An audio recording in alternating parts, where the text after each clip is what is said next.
మా నాన్న మా తమ్ముడు అత్త గావించబడిన రెండో రోజే నడిచి తిరిగిన పల్లె పల్లె ఇల్లు తిరిగి జనాన్ని సమీకరించి ఎస్పీ ఆఫీస్ ముందు వందల మందితో ధర్నాలు చేశాం. భయపడలా. మాకు అప్పుడు జీపులు లేవు, మోటార్ బైకుల్లో తిరిగిన మా గన్మెన్ ఎక్కించుకొని మోటార్ బైకులో తిరిగి భయానక వాతావరణంలో పనిచేసినాం. హత్యలు జరిగిన 2 నెలలకే మా పార్టీ జిల్లా సెక్రటరీగా కమ్యూనిస్ట్ పార్టీలో పెడితే సంవత్సరంన్నర చేపల మీద ఆఫీసులో పడుకున్నాం. ఈ కష్టాలన్నీ కూడా మేము చూసిన వాళ్ళం. మేము ప్రజాభిమానంతో రాజకీయాలు నడిపేవాళ్ళం కాదు, నడిపేవాళ్ళం నీ మాదిరి దురహంకారంతో, డబ్బులతో, అక్రమ వ్యాపారాలతో, అక్రమ సంపాదనతో, దందాలతో పాలిటిక్స్ నడిపేవాళ్ళం కాదు. అందుకనే మాకేం భయం లేదు ఇట్లాంటివన్నీ కూడా. నేను అందుకనే విజ్ఞప్తి చేస్తున్నా, విఘ్నులందరూ కూడా ఇట్లాంటి వాటిని సమాజం నుంచి వెలివేయాల. ప్రజలు ఇట్లాంటి కంపు రాజకీయాలు, ఇట్లాంటి దుర్మార్గం రాజకీయాలు, ఇట్లాంటి నీచమైన రాజకీయాలని ఈరోజు వెలివేయాలని చెప్పి నేను కోరుతున్నా. మా అందరితో ఏం పని ఉందా నీకు? నీ తాడిపత్రులు తిట్టుకుంటున్నారు కదా ఇద్దరు బండబూతులను, మీరు తిట్టుకోండి, మీ కల్చర్కి సరిపోతుందేమో అది. మా అందరి జోలు ఎందుకయ్యా నీకు? మేమేమైనా అప్పుడు నీ మాదిరి అట్లా రాజకీయాలు చేసినామా? దందాలు నడిపినామా? పంచాయతీలు చేసినామా? డబ్బులు వసూలు చేసినామా? ఇన్నేళ్ల రాజకీయ జీవితంలో ఒక మచ్చ చూపించమని నేను అడుగుతా ఉన్నా. నీ అబ్బాయిని మా నాయన అంటావా? మా నాయన ఖాళీ గోటికి కూడా నీ రాజకీయం పనికిరాదని చెప్తా ఉన్నా. ఏం చరిత్ర ఉంది నీకు? వచ్చిన రోజు నుంచి నువ్వు ఒక న్యూసెన్స్ రాజకీయాల్లో. నీలాంటి వాళ్ళు, మీ ఇంటికి న్యూసెన్స్, నువ్వు సమాజానికి న్యూసెన్స్. నీవు మా నాన్నని, మా అక్కల్ని, మా అమ్మల్ని అందరిని తిడతావా? నీ అర్హత ఏమి? నీ స్థాయి ఏమి? 3rd రేట్ రాజకీయ నాయకుడు నువ్వు మమ్మల్ని తిడతావా? ఏమయ్యా నీ మాదిరి అందరూ తిట్టడం నేర్చుకుంటే యాటికి పోతావు నువ్వు? నేను చెప్తా ఉన్నా, ఇట్లాంటి తాటాకు చప్పుళ్ళకు భయపడే వాళ్ళం కాదు. మీకు వ్యతిరేకంగా ఇప్పటికైనా మార్చుకోను. నీ కొడుకు మొన్న చూసా ఆడికిలో బాగా మాట్లాడినాడు ఆ పిల్లోడు పెద్ద చెడ్డ పేరు ఉన్నట్టు నేను కూడా వినాలా? వాడు ఎమ్మెల్యే అయినాడు, ఎమ్మెల్యే చేసినావు, వదిలిపెట్టాడు, రాజకీయం నడపలేడా? నీవు అసలు వాడు ఎదుగుదలకే అడ్డంగా నిలబడతా ఉన్నావు. నీవే మీ ఇంటికి శత్రువు, నీవే మీ ఇంటికి ఆటంకం అని చెప్పి నేను చెప్తా ఉన్నా. పిల్లలకు వదిలిపెట్టు, వాళ్ళు నడుపుతారు. నీకంటే బాగా తెలిసిన వాళ్ళు, మాకంటే కూడా బాగా ఇప్పుడున్న పిల్లలు తెలివైనటువంటి వాళ్ళు. వదిలిపెట్టు వాళ్ళకు. ఏది పోయినంతకాలం ఇవే రాజకీయాలా? ఈ కంపు రాజకీయాలు, గలీజ్ రాజకీయాలు, ఇండ్లు ధ్వంసం చేయించడం, వాళ్ళ ఇండ్లలో టెలివిజన్లు పగలు కొట్టించడం, ఫోన్లు పగలు కొట్టించడం, కాల్పులు జరపడం. ఇదేనా రాజకీయం అంటే? ఎప్పుడైనా నీ అజెండాలో రాజకీయంలో ప్రజలు ఉన్నారా ఎక్కడైనా? ఏమనంటే నేను తాడిపత్రి డెవలప్ ఎవడో లేదన్నాడు. తాడిపత్రిలో అండర్గ్రౌండ్ డ్రైనేజ్ చేసినాం, మున్సిపాలిటీ అభివృద్ధి చేసినాం. మేమేం కాదనమే. అది చేసినంత మాత్రాన్ని ఎవరిని తిట్టేకైనా, ఏ అరాచకం చేసేకైనా నీకు పవర్ వస్తుంది అని చెప్పి నేను అడుగుతా ఉన్నా. ఇప్పటికైనా చెప్తున్నా, విజ్ఞతతో ఉండు. నీతో పాటు నేను కూడా శాసనసభలో ఉన్నా. నన్ను ఎప్పుడూ అభినందించేవారు మీరు. నేను మాట్లాడుతుంటే పక్కన మీ కొలీగ్స్ని కూడా ఉండు, మా విశ్వ మాట్లాడుతున్నాడు విందామనేవాడు. నాకు తెలుసు అవన్నీ. కానీ ఇప్పుడు ఎందుకు ఇంత దారుణంగా దిగజారాల ఈ వయసులో? నేను అనేది ఏమంటే, అసలు నీ వల్ల జేసీ అనే పదానికే విలువ లేకుండా చేస్తూ ఉన్నావు. అవన్నీ ఎందుకని అడుగుతా ఉన్నా. పోలీసులకు నేను విజ్ఞప్తి చేసేదంటే, కేసు పెట్టండి, ఇట్లాంటివి అరికట్టండి.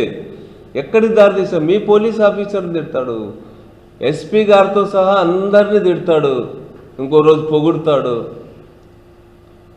అందరికంటే మేధావైన డాక్టర్లు పనికిరాదంట, లాయర్లకు చట్టం తెలియదంట, రాజకీయ నాయకులకి ఏమీ తెలియదంట, బొట్టు వాల్యూ చేయరంట. నీవంత వాల్యూ చేసేవాడా? నిన్నేమనుకుంటున్నారో? నీవే డబ్బులు ఇచ్చి సర్వే చేయించుకో, తెలుస్తుంది నిన్ను ప్రజలు ఏమనుకుంటున్నారో, ఎంత అసహించుకుంటున్నారో, నీ భాష పట్ల ప్రజలు ఏ వైఖరితో ఉన్నారో తెలుసుకో. పాలిటిక్స్ అంటే సమాజం గురించి ఒక భయం ఉండాలా. సమాజం అంటే లెక్కలేనివాడు ఎప్పుడు కూడా పాలిటిక్స్లో 4 సీట్లు గెలవచ్చు, 4 ఇది గెలవచ్చు, కానీ గౌరవాన్ని నువ్వు సంపాదించుకోలేవని చెప్పు. అందుకని నేను ప్రభాకర్ రెడ్డి గారికి మళ్ళీ ఆ రోజు ఏ మూడ్లో ఉన్న మాట్లాడినాడో అంత ఘోరంగా మాట్లాడడం అనేటువంటిది నేను తీవ్రంగా ఖండిస్తున్నా. నేనే కాదు, అందరు కూడా ఇట్లాంటి దాన్ని ఖండించాలని సోషల్ మీడియా ద్వారా ఇతరత్ర కూడా ఈ పదజాలాన్ని మేము అంగీకరించమనేటువంటి రీతిలో అందరూ కూడా స్పందించాలని కోరుతున్నాం. నీవు జగన్ గారిని తిడతావు, విజయమ్మ గారిని తిడతావు, మళ్ళీ ఒకసారేమో జగన్ లేకపోతే నేను చైర్మన్ అయ్యిండేవాడు కాదంటావు, హ్యాట్సప్ జగన్ అంటావు. ఏం అసలు నీ దానికి ఏమన్నా ఒక బ్యాలెన్స్ ఉందా నువ్వు మాట్లాడే దాంట్లో? నేను కోరేది ఏమంటే, ఇన్నాళ్ళు పాలిటిక్స్లో ఉన్నావు, గౌరవంగా ఉండు, మర్యాద ఇచ్చి పుచ్చుకోండి. నేనెప్పుడు నిన్ను అన్నా అనే సంబోధించేవాడిని. నీవు కూడా నేను కనపడితేనే కౌగులించుకునేవాడివి. కానీ ఎందుకు నిన్ను అట్ట మాట్లాడినావు? నన్నే కాదు, ఆ వెంకటరామరెడ్డి గారిని, రంగయ్య గారిని, ఏం వాళ్ళంతా ఎంపీలుగా పనిచేసిన తిట్టు. నీకు రాజకీయాలను విమర్శించు, లీగల్ చెల్వాన్ని తిడతావు, లాయర్లు తిడతావు, విధానపరంగా విమర్శ చేయి. మీ వైఎస్ఆర్ పార్టీ విధానం తప్పని చెప్పు. జర్నలిస్టులు ఇంకెంత ఘోరంగా తిడుతుంటాడో పాపం. వాళ్ళే తిట్టించుకుంటారు, వాళ్ళే రాస్తుంటారు ఆయన గురించి కూడా, వాళ్ళకే వదిలిపెడతామా? కానీ తప్పు కదా ఆ విధంగా గౌరవంగా ఉన్నవాళ్ళు. మేము ఇప్పుడు ఒక ప్రెస్ మీట్ పెడదామంటే ఒక 5-6 మంది జర్నలిస్టుల దగ్గర ఏం మాట్లాడితే బాగుంటుందన్నా, ఎట్లా మాట్లాడితే బాగుంటుందన్నా అని అడుగుతాం. అదో గౌరవం, వాళ్ళకున్న అనుభవం మీద మాకున్న ఒక విశ్వాసం. మాకు తెలియక కాదు, 4 చోట్ల కూర్చొని లేస్తూ ఉంటారు, ఎట్లా బాగుంటుందని అడుగుతాం. నీకు ఎవరి మీద గౌరవం ఉందని చెప్పి నేను అడుగుతున్నా. అందుకనే నేను మిమ్మల్ని అందరినీ కూడా కోరేది ఏమంటే, ఇట్లాంటి రాజకీయాల్ని అందరము వ్యతిరేకించాల్సినటువంటి అవసరం ఉంది. ముఖ్యంగా ప్రజానీకానికి, డెమోక్రటిక్ ఫోర్సెస్ని అడుగుతున్నాం. మేము ఇంకొక ప్రెస్ మీట్ నువ్వు ఈరోజు పెట్టొచ్చు, పోయి ఇంకా బూతులు తిట్టొచ్చు. కానీ ఎందుకు కంప మీద రాయి ఎందుకు వేస్తావు అంటున్నారు కొంతమంది. నేను అడుగుతాను, ఈ కంపుని అట్లే వదిలిపెడితే దుర్వాసన కొట్టి మొత్తం అక్కడున్న ప్రజలంతా కూడా రోగగ్రస్తులను చేస్తుంది అది. అందుకని దీన్ని ఎవడో ఒకటి ఆడవతే ఎదుర్కోవాల్సిందే, ఎదుర్కొంటాం. ఈరోజు కాదు, ఇప్పటికైనా మీరు ఆపుకోకపోతే వేల మందిని సమీకరిస్తాం, ప్రజల్లోకి పోతాం. ఇట్లాంటి హింసా రాజకీయాలు, ఇట్లాంటి అప్రజాస్వామిక రాజకీయాలు, నిరంకుశ రాజకీయాలు, దిగజారుడు రాజకీయాలకు వ్యతిరేకంగా ప్రజాభిప్రాయాన్ని కూడగడతాం. తెలుగుదేశం పార్టీ రాష్ట్ర నాయకత్వాన్ని కూడా ఆలోచింపజేసేటట్టు ఈ స్ట్రగుల్ను ముందుకు తీసుకుపోతాం. తొందరలోనే మా జిల్లా పార్టీ చర్చించుకొని వీటన్నిటిని మాట్లాడతాం అనేటువంటి విషయాన్ని కూడా తెలియజేస్తాం.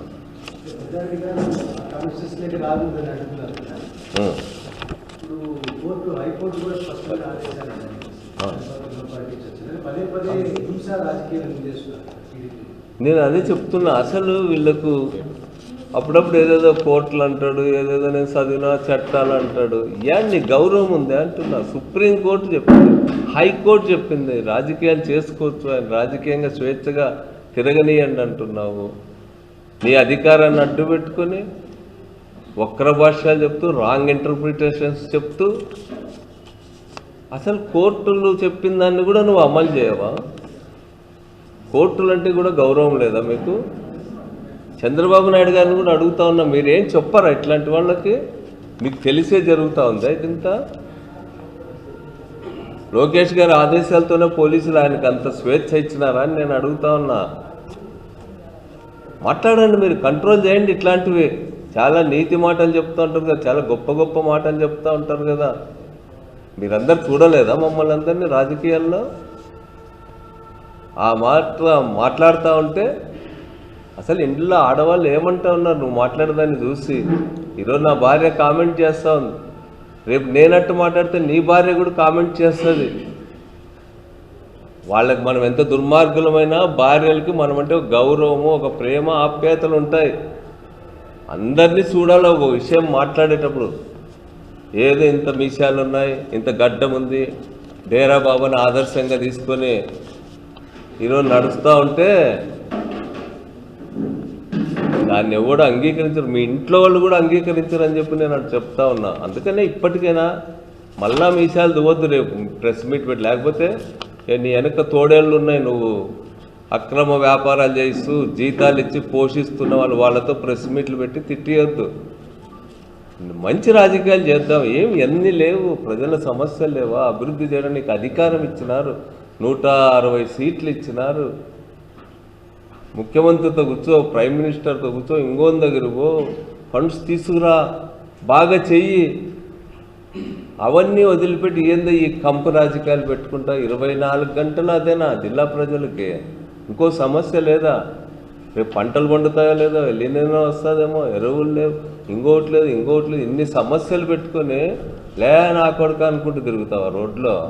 నువ్వేమన్నా రాజకీయ నాయకుడు అని చెప్పి నేను అడుగుతా ఉన్నా. మార్చుకో, విఘ్నత ప్రదర్శించు. చదువుకున్నావు, ఆ చదువునేదో కొద్దిగా నాగరికంగా ప్రవర్తించేది నేర్చుకో అని చెప్పి నేను విజ్ఞప్తి చేస్తున్నాను. నిన్న ఒక వీడియో రిలీజ్ చేసేస్తారు. ఇవన్నీ మాట్లాడడానికి మా పెద్ద మేము సారీ చెప్తున్నామని తెలుగుదేశం పార్టీ నాయకులు ఒక వీడియో రిలీజ్ చేశారు. మిమ్మల్ని వెంకటరామరెడ్డి గారిని, సదారామరెడ్డి గారిని, నాయన క్షమాపణ అడుగుతున్నాం. నేనేం చెప్తున్నా అంటే మంచిదే, అట్లా ఉంటే మేమేమి కక్షపూరితంగా వ్యవహరించే వాళ్ళం కాదు. మంచిది, అట్లాంటి దాంతో దిగొచ్చి నిజమైన రాజకీయాలు చేద్దాం. ఏంది కంపు రాజకీయాలు 24 గంటలు? ఇవే నా తిట్టుకునేది.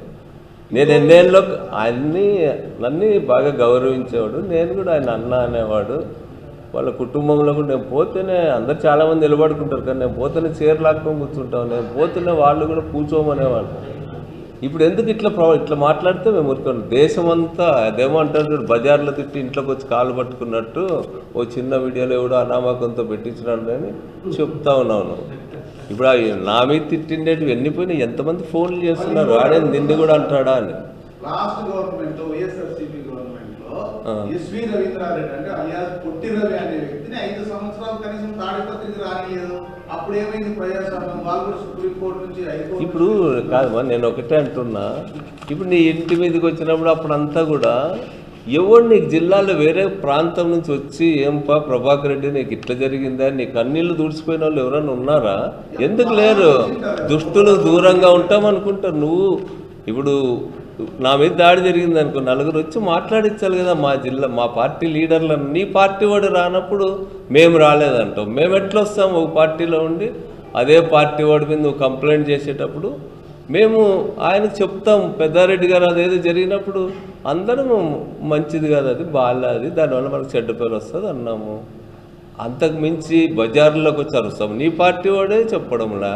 పోయి ఒకడు హైదరాబాద్లో కూర్చుంటారు, ఒకరు బెంగళూరులో కూర్చుంటారు. ఎవడు చెప్పాడు? నేను ఎవడన్నా మాట్లాడిచ్చాక వచ్చినారా? నేను మేమన్నా కనీసం పాపం అట్లా అనరాదు అని అన్నాం.